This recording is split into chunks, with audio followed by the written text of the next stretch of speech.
Hey there. So, hopefully, you had a lovely long weekend and you are ready for your last lesson before the quiz that will be on the materials from weeks 21 and 22. So, expect to see cross multiplication and proportions, as well as this final lesson, calculating with similar figures. So, get yourself ready for notes and we're going to get started. Now, as usual, the first thing we want to do is talk about our terms. So when we look at similar figures, like what we see here, it means that we're talking about shapes that have the same angles. So they have congruent, remember this is the congruent sign, angles. And then instead of having congruent sides, because that would make the whole shape congruent if they have equal sides, they have proportional. So proportional, and then the word is corresponding sides. So proportional means that they have the same scale, so same shape or same scale. And then corresponding means that each of the sides are in the same position. So if I'm looking at this picture here, we have A, B, C, and D, E, F. They are similar, and corresponding sides would be, for example, C, B, and F, E are corresponding, because they're in the same position. Now, thankfully, these also have the same position relative on the paper. We will talk about ones that are a little bit harder to tell, like these two triangles here in number 2, because they're, one looks like this, one's a little flipped around, but we can rotate things, stuff like that. That's just fine. But these would be corresponding sides here. Another set would be 10 to 15 and 6 to 9 here. These are the sets of corresponding sides. Now, to determine if the triangles below are similar, the question is thinking about scale factor. So, scale factor is the question of how many times bigger / smaller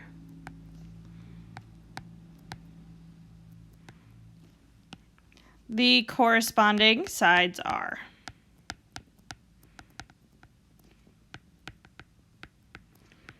Now, again, we're talking about times. That means that we're talking about multiplication and division. So one thing, when we ask ourselves here, determine if triangles are similar, the question is, do they have the same scale factor each time? Now, what you can do is you could find the scale factor and find the multiplication each time. I think the easier way is, since they are proportional, that means that you can set them up as a fraction, just like we did with cross multiplication. So I'm going to think about my triangle ABC, and those 3 sides that it has were 6, 8, and 10. And in D, E, F, the corresponding sides were 6 goes with 9, 8 goes with 12, and 10 went with 15. Right? So these are from the 2 separate triangles. Now the question is, are all these proportions equal? Well, one thing I noticed is that they are all simplifiable. So I'm going to divide this one by 3, this by 4, and this one gets divided by 5. So then our first fraction is 2/3, our second one is 2/3, and our last one is 2/3. So yes, because they have the same scale factor, they are similar.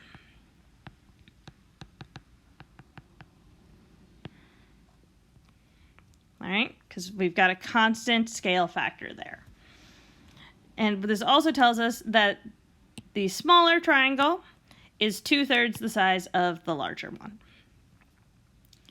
Now, some similar shapes, as we discussed, are also congruent, sort of the umbrella term. This means that they have congruent angles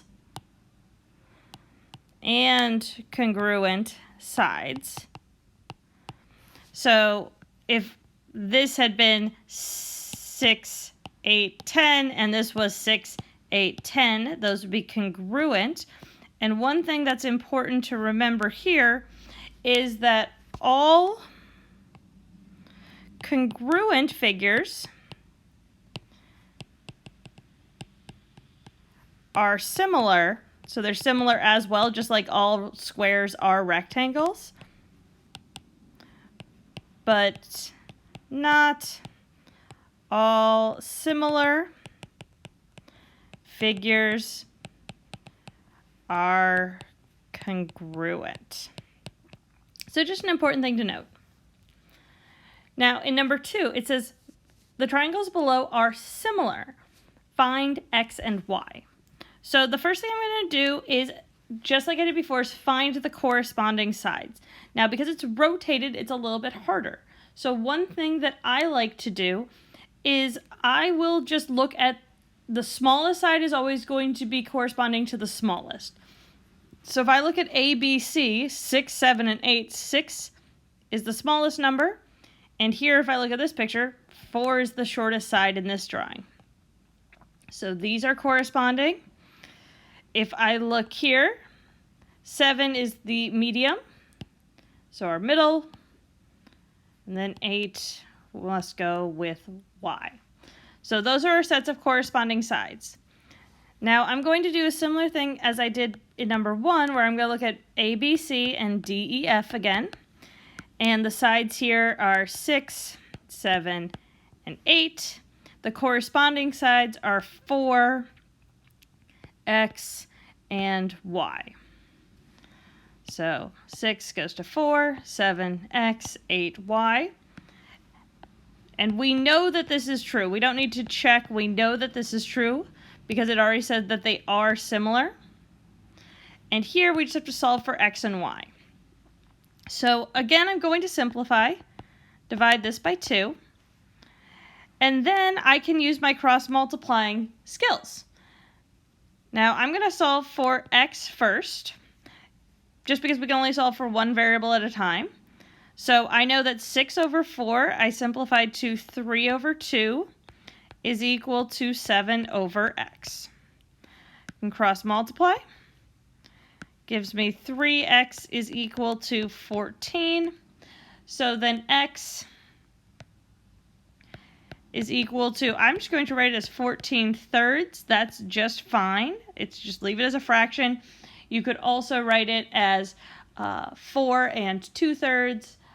However, if you want to give yourself more work, I don't necessarily want to give myself more work. I can just leave it as a fraction.